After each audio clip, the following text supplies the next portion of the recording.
காலை வணக்கம் மாணவர்களே. நம்ம உடம்பு ரொம்ப கடுமையாக வேலை செய்யுது, மனசு வேலை செய்யுது. அதனால் நம்ம ரெஸ்ட் எடுக்கிறோம். ரெஸ்ட் எடுத்தால் போதாது, அது பத்தாது. கொஞ்சம் பிரேக் கொடுக்கணுன்னா அதுக்கு தூக்கம்தான் நல்ல ஒரு வழி. நம்ம தூங்கும்போது என்ன ஆகுதுன்னா, நம்மளுடைய தசைகள் என்ன மற்ற அவயங்கள்லாம் ஓய்வு எடுக்குது, மூளையும் ஓய்வு எடுக்குது.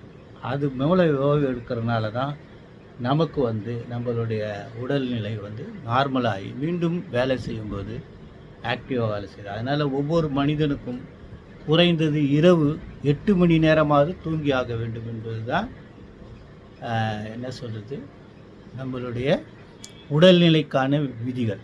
இதை மீறினீங்கன்னா உங்களுக்கு நட்டம். ஆகவே குறைஞ்சபட்சம் தூங்குங்க. என்ன ஓகே.